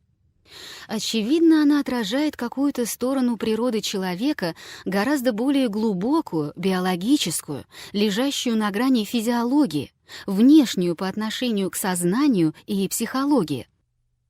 Условимся о термине. Это тем более необходимо, что понятие «этнос» с одной стороны до сих пор не дефинировано, с другой дефиниция этого понятия является не только исходным пунктом, но и целью исследования. В самом деле, определить понятие значит установить все его сходства и различия со всеми прочими понятиями. А для исследования сходства и разницы мы должны иметь перед глазами предмет исследования. Получается как бы порочный круг. Но это на самом деле диалектический путь науки. Сначала условимся о значении употребляемого нами слова-термина, а затем путем анализа раскроем его содержание. Противоречия здесь нет. Мы предложили предварительное значение термина. Этнос — коллектив особей, противопоставляющий себя всем прочим коллективам. Этнос более или менее устойчив, хотя возникает и исчезает в историческом времени. Нет ни одного реального признака для определения этноса, применимого ко всем известным нам случаям. Язык, происхождение, обычаи, материальная культура, идеология иногда являются определяющими моментами, а иногда нет. Вынести за скобку мы можем только одно — признание каждой особи: мы такие-то, а все прочие другие. Поскольку это явление повсеместно, то, следовательно, оно отражает некую физическую или биологическую реальность, которая и является для нас искомой величиной. Раскрыть эту величину можно только путем анализа возникновения и исчезновения этносов и установления принципиальных различий этносов между собою, а также характера этнической преемственности. Совокупность этих трех проблем мы называем этногенезом. Что нам точно известно об этносах? Очень много и очень мало. Достоверный материал для анализа дает нам так называемая историческая эпоха, когда письменные источники освещают историю этносов и их взаимоотношений. Целесообразно ограничить поле нашего исследования XIX веком, потому что для установления закономерности нам нужны только законченные процессы. Говорить о незаконченных процессах можно лишь в порядке прогнозирования, а для последнего нужно иметь в руках формулу закономерности, ту самую, которую мы ищем. Кроме того, при исследовании явлений XX века возможна аберрация близости, при которой явления теряют масштабность, как и при аберрации дальности. Поэтому мы ограничимся для постановки проблемы эпохой в 3000 лет, с XII века до нашей эры по XIX век нашей эры, как наиболее полный изученный. Мы исследуем наш материал путем синхронистической методики, основываясь на сопоставлении сведений, достоверность которых не вызывает сомнений, от воздействий, изучаемых отдельными науками. Спонтанное движение, отраженное в общественном развитии, изучается историческим материализмом. Физиология человека — область биологии. Соотношение человека с ландшафтом, историческая география, находится в сфере географических наук. Изучение войн, законов и учреждений — история политическая, а мнений и мыслей — история культуры. Изучение языков — лингвистика, а творчество — филология и так далее. Где же помещается наша проблема? Можно сказать, что проблема этногенеза лежит на грани исторической науки там, где она из гуманитарной плавно переходит в естественную. Поскольку все явления этногенеза происходят на поверхности Земли в тех или иных географических условиях, то неизбежно возникает вопрос о роли ландшафта как фактора, определяющего экономические возможности человеческих коллективов, этносов. Но сочетание истории с географией для нашей проблемы недостаточно, потому что речь идет о живых организмах, которые, как известно, всегда находятся в состоянии либо эволюции, либо инволюции и взаимодействуют с другими живыми организмами, образуя сообщество — биоценозы. Таким образом, следует поместить нашу проблему на стыке трех наук — истории, географии, ландшафтоведения и биологии, экологии и генетики. А коль скоро так, то можно дать второе приближение определения термина «этнос». Этнос — специфическая форма существования вида Homo sapiens, а этногенез — локальный вариант внутривидовой эволюции, определяющийся сочетанием исторического и ландшафтного факторов. Может показаться экстравагантным аспект, в котором человечество предстает как антропофауна. Но начало этому типу исследований положили Дарвин и Энгельс. Последний даже определил, что стимулом развития цивилизации были не столько идеи или глубокие политические соображения, сколько алчность, эмоция, коренящаяся в сфере подсознания, функция высшей нервной деятельности, лежащей на грани психологии и физиологии. Следуя научной традиции, мы обращаем внимание на ту сторону человеческой деятельности, которая выпадала из поля зрения большинства наших предшественников. При изучении общих закономерностей этнологии прежде всего надлежит усвоить, что реальный этнос и этноним, то есть этническое наименование, не одно и то же. Часто мы встречаем несколько разных этносов, носящих одно и то же имя, или наоборот, один этнос может называться по-разному. Так, слово «римляне» первоначально означало граждан полиса Рима, но отнюдь не соседей италиков и даже не латинян, обитавших в других городах Лациума. В эпоху Римской империи I-II веков количество римлян возросло за счет включения в их число почти всех италиков и многих жителей провинции, отнюдь не латинского происхождения. После эдикта Каракаллы 212 года римлянами были названы все свободные жители муниципий на территории Римской империи, в том числе греки, каппадокийцы, евреи, берберы, галлы, иллирийцы, германцы и другие. Понятие «римлянин» как бы потеряло этническое значение, но этого на самом деле не было, оно просто его изменило. Общим моментом вместо единства происхождения и языка стало единство даже и не культуры, а исторической судьбы. В таком виде данный этнос просуществовал 3 века, срок изрядный, и не распался. Наоборот, он трансформировался вследствие принятия христианства как государственной религии, которая стала после первых 4 соборов определяющим принципом. Те, кто признавал оные соборы, санкционированные государственной властью, были своими римлянами, а кто не признавал, становился врагом. На этом принципе сформировался новый этнос, который мы условно называем византийцами, но они-то сами и называли себя ромеями, то есть римлянами, хотя говорили они по-гречески. Постепенно в число ромеев влилось множество славян, армян, сирийцев, но название римлян они удержали до 1453 года, до падения Константинополя. Ромеи считали римлянами именно себя, а не население Италии, где феодалами стали лангобарды, горожанами сирийские семиты, а крестьянами — бывшие колонны из военнопленных всех народов, когда-либо побежденных римлянами. Зато флорентийцы, генуэзцы, венецианцы и другие жители Италии считали римлянами себя, а не греков, и на этом основании утверждали приоритет Рима, в котором от античного города оставались только руины. Третья ветвь этнонима «римляне» возникла на Дунае, где после римского завоевания Дакии было место ссылки. Здесь отбывали наказание за восстание против римского господства фригийцы, каппадокийцы, фракийцы, галаты, сирийцы, греки, иллирийцы, короче говоря, все восточные подданные Римской империи. Чтобы понимать друг друга, они объяснялись на общеизвестном латинском языке. Когда римские легионы ушли из Дакии, потомки ссыльно-поселенцев остались и образовали этнос, который в XIX веке принял название румыны, то есть римляне.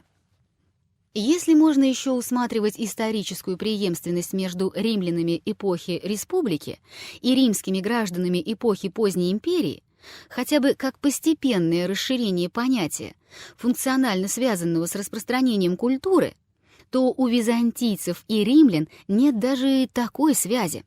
Отсюда вытекает, что слово меняет смысл и содержание и не может служить опознавательным признаком этноса. Очевидно, надо учитывать еще и контекст, в котором это слово несет смысловую нагрузку, а тем самым эпоху, потому что с течением времени значение слов меняется. Это еще более показательно при разборе этнонимов тюрк, татар и монгол, пример, мимо которого нельзя пройти. В VI веке тюрками называли небольшой народ, обитавший на восточных склонах Алтая и Хангая. Путем нескольких удачных войн тюркам удалось подчинить себе все степи от Хингана до Азовского моря, и подданные Великого Каганата, сохранив для внутреннего употребления собственные этнонимы, стали называться также тюрками, поскольку они подчинялись тюркскому хану. Когда арабы покорили Согдиану и столкнулись с кочевниками, то они всех их стали называть тюрками, в том числе угров, мадьяр. Европейские ученые в XIX веке, когда вошла в моду лингвистическая классификация, присвоили название тюрок определенной группе языков. Таким образом, в разряд тюрок попали многие народы, которые в древности в их состав не входили, например, якуты, чуваши и гибридный народ турки-османы. Последние образовались на глазах историков путем смешения небольшой орды туркмен, пришедших в Малую Азию с ханом Эртогрулом, газиев, добровольных борцов за ислам, аналог крестоносцев, славянских юношей, забираемых в янычары, а также греков, итальянцев, арабов, киприотов и тому подобных, поступавших на флот, ренегатов французов и немцев, искавших карьеру и фортуну, и огромного количества грузинок, украинок и полек, продаваемых татарами на невольничьих базарах. Тюркским был только язык, ставший государственным, потому что он был принят в армии. И эта мешанина слилась в монолитный народ, присвоивший себе название турк в память тех степных богатырей, которые 1000 лет назад стяжали себе славу на равнинах Центральной Азии. Опять этноним отражает не истинное положение дел, а традиции и претензии. Модификация же этнонима «татар» является примером прямого камуфляжа. До XII века это было этническое название группы из 30 крупных родов, обитавших на берегах реки Кирулен в Монголии. В XII веке эта народность усилилась, и китайские географы стали употреблять его как название всех центральноазиатских кочевников — тюркоязычных, монголоязычных и тунгусоязычных, в том числе монголов. Когда же Чингисхан в 1206 году объявил официальным названием своих подданных имя «монгол», то соседи по привычке некоторое время продолжали называть монголов татарами. В таком виде слово «татар», как синоним слова «монгол», попало в Восточную Европу и привелось в Поволжье, где местное население в знак лояльности хану Золотой Орды тоже стало называть себя татарами. Зато потомки первоначальных носителей этого имени стали именовать себя монголами. С этого времени возникла современная научная терминология, когда татарский антропологический тип стали называть монголоидным, а язык поволжских тюрок-кипчаков — татарским языком. Иными словами говоря, мы даже в науке употребляем заведомо закамуфлированную терминологию. Приведенных примеров достаточно, чтобы констатировать, что этническое название или даже самоназвание и явление этноса как устойчивого коллектива особей вида Homo sapiens отнюдь не покрывают друг друга. Поэтому филологическая методика, исследующая слова, для этнологии неприменима, и нам надлежит обратиться к истории, дабы проверить, насколько эта дисциплина может помочь при постановке и решении нашей проблемы. История — наука о событиях в их связи и последовательности. Эталоном, которым пользуется историческая наука, является общественный институт, коим может быть государство, племенной союз, религиозная секта, торговая компания, например, Ост-Индская, политическая партия и так далее. Словом, любое учреждение в любых веках и у любых народов. Иногда институт государства и этнос совпадают, и тогда мы наблюдаем в ряде случаев нации современного типа. Но это частный случай, характерный для XIX-XX веков, а в древности такие совпадения были редкими. Случается, что религиозная секта объединяет единомышленников, которые, как, например, сикхи в Индии, сливаются в этнос, и тогда происхождение особей, инкорпорированных общиной, не принимается во внимание. Но часто такие общины, обладающие всеми качествами этноса, неустойчивые и дробятся, как это было с мусульманской общиной эпохи халифата, VII-X века. Конечно, общность исторической судьбы способствует образованию и сохранению этноса, но и историческая судьба может быть одной у двух-трех народностей и разной для двух половин одной народности. Например, англосаксы и уэльские кельты объединены с XIII века, однако они не слились в один этнос, что, впрочем, не мешает им жить в мире. А у армян восточных, подчиненных еще в III веке Ирану, и западных, связанных с этого же времени с Византией, судьбы были различны, но этническое единство не нарушилось. В VI-VII веках французские гугеноты и католики весьма различались по своим историческим судьбам, да и по характеру культуры, как до издания Нанского эдикта, так и после отмены его. Однако этническая целостность Франции оставалась неизменной, несмотря на кровопролитные войны и драгонады. Следовательно, этническое становление лежит глубже, чем явление исторического процесса. История может помочь этнологии, но не заменяет ее. Этнос — устойчивый, естественно сложившийся коллектив людей, противопоставляющий себя всем другим аналогичным коллективам, что определяется ощущением комплементарности. Он отличается своеобразным стереотипом поведения, который закономерно меняется в историческом времени. Каждый этнос в той или иной степени внутренне неоднороден, Внутри него выделяются субэтносы, консорции и конвиксии, которые могут возникать и распадаться. Причем ощущение единства этноса как целого у их членов не теряется. Группа близких между собой этносов составляет суперэтнос.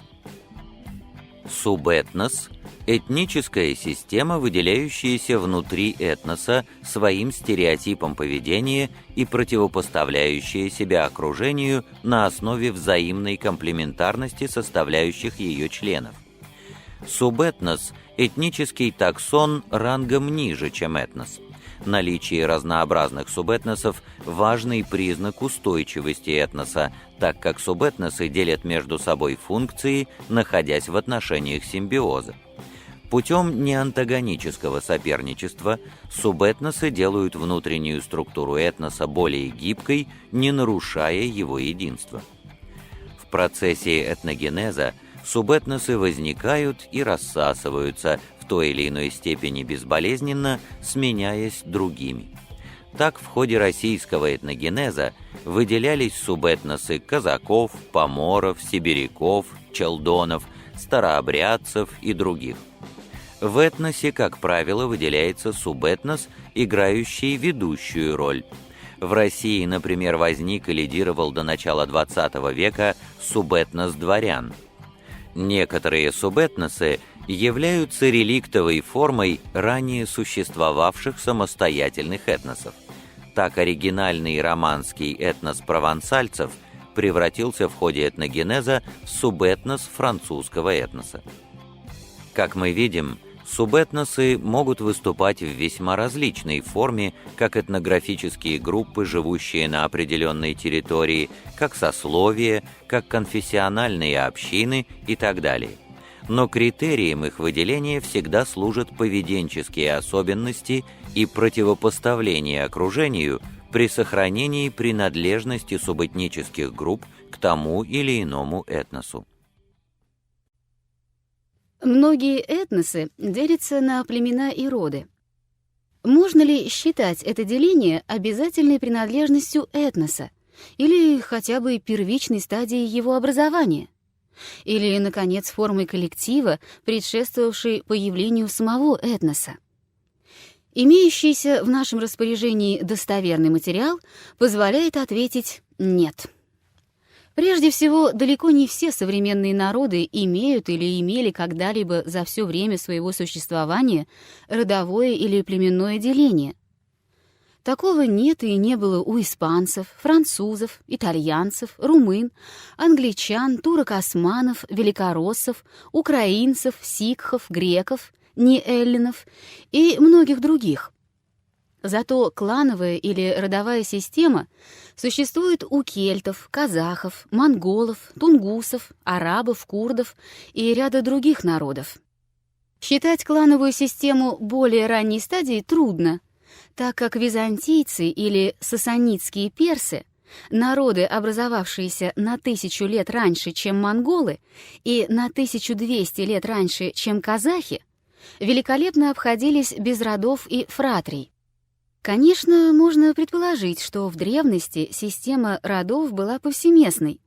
Но даже если это так, то к историческому периоду, когда народы, этносы возникали на глазах историка, такое допущение не имеет отношения.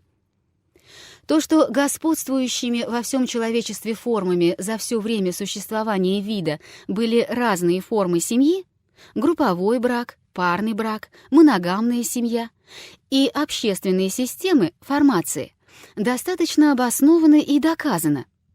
Но к нашей проблеме это не имеет непосредственного отношения, так как этническая целостность не совпадает ни с семейной ячейкой, ни с уровнем производства и культуры. Поэтому в нашем исследовании мы должны искать другие критерии и другие опознавательные признаки.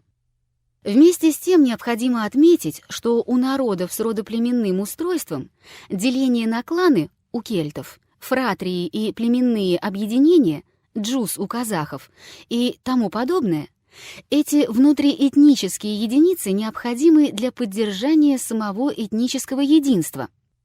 В Шотландии, например, клановая система выдержала набеги викингов в X веке, нападения феодалов в XII-XV веках, войну с английской буржуазией в XVII-XVIII веках, и только капиталистические отношения смогли ее разрушить.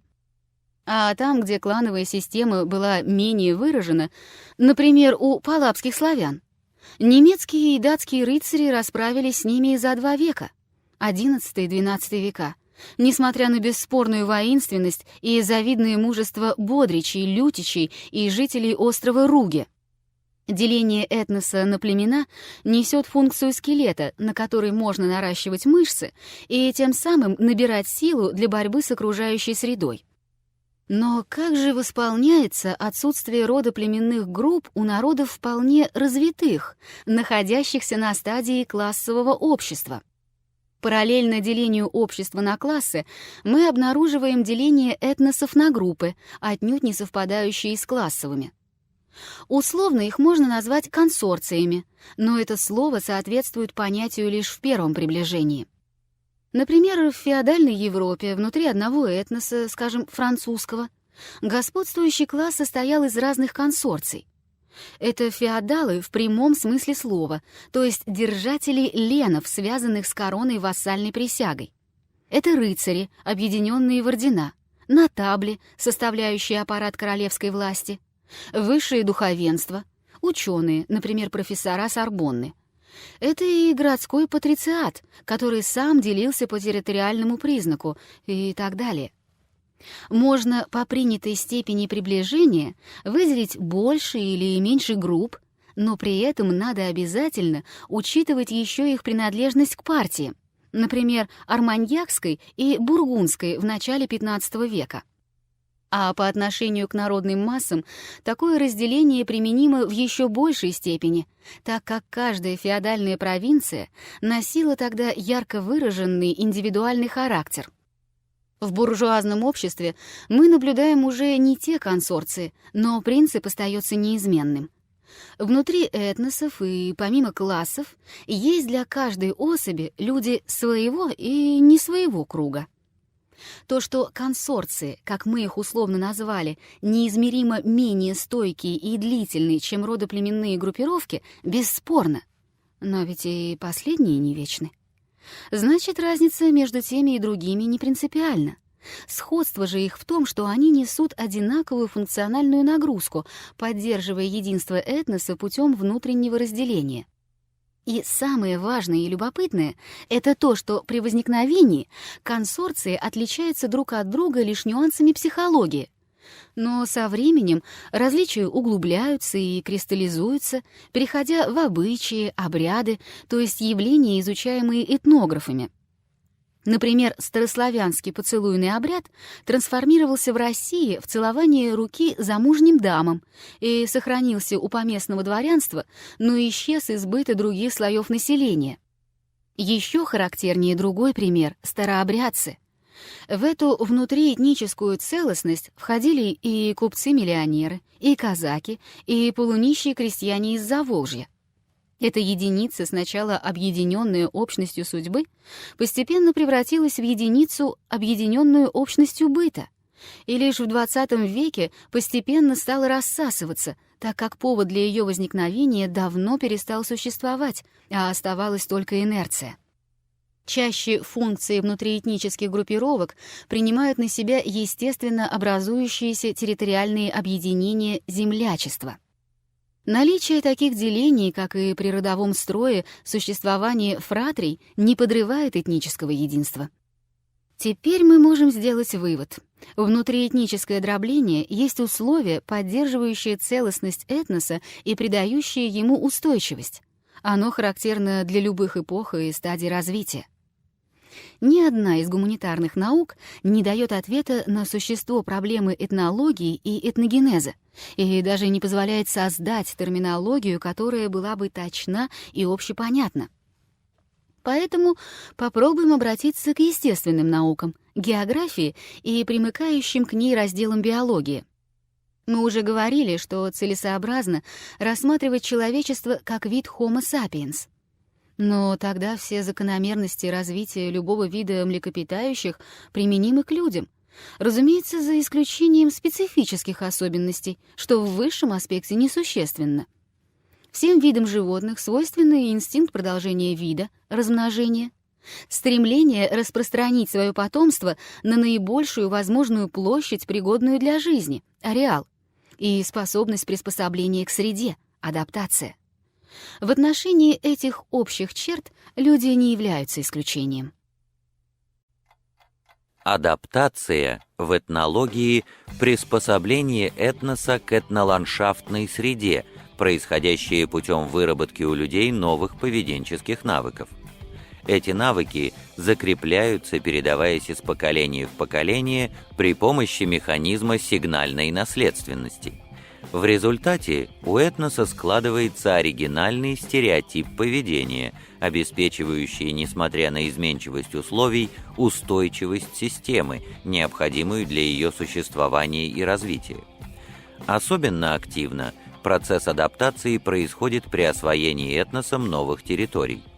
Так, например, освоение русскими Сибири и Дальнего Востока потребовало выработки навыков жизни в непривычных, зачастую весьма суровых ландшафтно-климатических условиях. Сигнальная наследственность – передача поведенческих навыков потомству путем научения через условный рефлекс подражания. Базовые навыки адаптации в среде ребенок приобретает в раннем возрасте от старшего поколения. Если же он с колыбели оторван от общения с людьми, то у него наблюдаются серьезные дефекты адаптации и психического развития. Таким образом, сигнальная наследственность есть тот механизм, при помощи которого формируются неповторимые комплексы поведенческих навыков, стереотипы поведения этносов. Однако распространение любого животного вида ограничено тем, что каждый вид входит в биоценоз, закономерный комплекс форм, исторически, экологически и физиологически связанных в одно целое общностью условий существования. Каждый биоценоз связан с участком земной поверхности, который он занимает и к которому он приспособлен. Такой участок называется биохор. Поскольку биоценоз — связанная система, и изменение в ней какого-нибудь одного звена ведет к изменению и остальных звеньев, то в этом отношении налицо полная аналогия с географическим ландшафтом. А так как каждый биохор связан с определенным ландшафтом, то целесообразно принять термин, предложенный академиком Сукачевым — геобиоценоз, совмещающий биологические и географические особенности данного биохора. Геобиоценозы динамичны.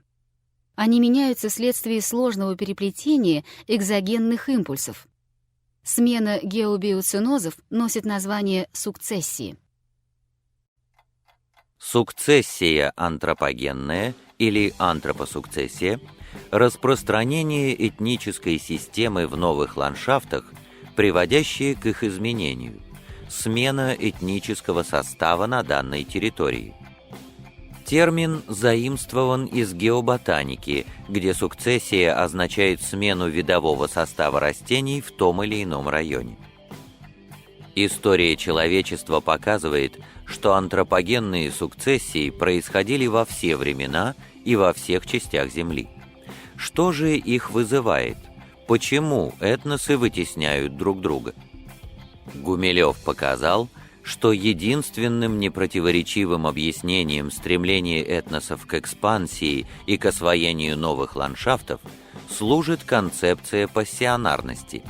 Молодой агрессивный этнос, появившийся в результате пассионарного толчка, обязательно начинает бурно расширять ареал своего проживания, осваивая новые ландшафты и изменяя их. При этом он изгоняет, подчиняет себе, ассимилирует или же истребляет проживающие там более старые этносы, утерявшие частично или полностью свою активность.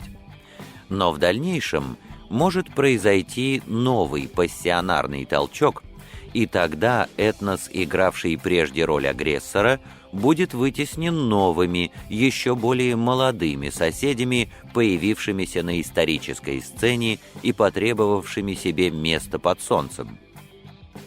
Так, Испания, бывшая некогда провинцией Римской империи, была захвачена варварами, свевами, аланами, вандалами, а затем готами. В VII веке нашей эры она была завоевана арабами, возникшими от толчка VI века нашей эры. Однако в VIII веке нашей эры произошел новый пассионарный толчок, породивший западный суперэтнос. В результате арабы были в свою очередь вытеснены испанцами в ходе реконкисты. Это лишь один пример антропогенной сукцессии. Их можно проследить фактически для любой заселенной людьми территории, если мы располагаем необходимыми историческими данными. При этом природные ландшафты также повсеместно изменяются, подвергаясь воздействию адаптирующихся этносов, иногда деградируя, но затем восстанавливаясь. Потребность в адаптации у людей осталась и проявляется особенно сильно именно вследствие широкого распространения вида как целого. Замечено, что отдельные этносы при своем возникновении связаны с определенными ландшафтными условиями, биохорами. Следовательно, исходя из сказанного, мы можем охарактеризовать этнос как биологическую единицу, таксономически стоящую ниже вида, а само этническое деление человечества как один из способов адаптации в ландшафтах не столько в структуре, сколько в поведении. Путем применения естественных наук отыскана дефиниция, которую мы бесплодно искали в науках гуманитарных. Однако, проведя границу между этнологией и гуманитарными науками, мы обязаны указать ее отличие от чисто биологической дисциплины, антропологии, науки о человеческих расах. Расы тоже рассматриваются как таксономические единицы ниже вида. Но здесь классификация идет по соматическим признакам, а в этнологии — по характеру поведения. Расы и этносы — понятия не только не совпадающие, но исключающие друг друга, потому что каждый этнос состоит из смешения двух и более рас первого или второго порядка, а каждая раса входит в состав многих этносов. Сочетание рас первого порядка, например, европеоидов и негроидов, имели место в Индии, европеоидов и монголоидов в Средней Азии и Латинской Америке, монголоидов и негроидов в Восточной Индонезии, и это не мешало сложению этнических коллективов. В Европе, Южной Африке, Америке и Полинезии происходило смешение рас второго порядка. Например, во Франции смешались северная, альпийская и средиземноморская европеоидные расы. В Германии — северная и альпийская, на Балканах — динарская и средиземноморская, а в европейской России насчитывается 5 расовых компонентов второго порядка, не говоря о пришлых монголоидных элементах. Зато чистой в расовом отношении народности нет нигде. Даже скандинавы не избежали смешения, хотя оно произошло во втором тысячелетии до нашей эры, когда арийские племена проникли в Европу и смешались с неолитическими племенами Прибалтики. В образовании племен Новой Гвинеи участвовали папуасы и меланезийцы, резко отличные друг от друга. И даже на острове Пасхи обнаружены 2 расовых компонента — короткоухие и длинноухие, по соматическим и психическим признакам не идентичные. Расовая теория к этнологии неприменима. Следовательно, этносы отличаются друг от друга чем-то другим, хотя и не менее значительным. Вспомним, что каждый этнос с момента возникновения делится на составные части. Либо роды и ефратрии, либо племена, либо консорции, сочетание которых практически неповторимо. Это значит, что каждый этнос имеет оригинальную структуру, которая воспринимается людьми как этническая целостность. В тех же случаях, когда структура стирается и этнос находится на грани ассимиляции другими этносами, остается инерция, то есть традиция. До тех пор, пока инерция не иссякнет, люди, принадлежавшие к данному этносу, будут относить себя к нему.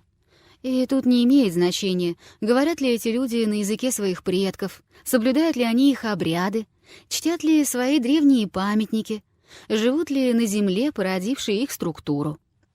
В чем кроется механизм сложения, устойчивости, изменчивости и исчезновения этнических коллективов, это основная проблема этнологии, о которой следует говорить особо. Пока же отметим, что этническая структура всегда возникает в определенных и неповторимых географических условиях, в том или ином ландшафте.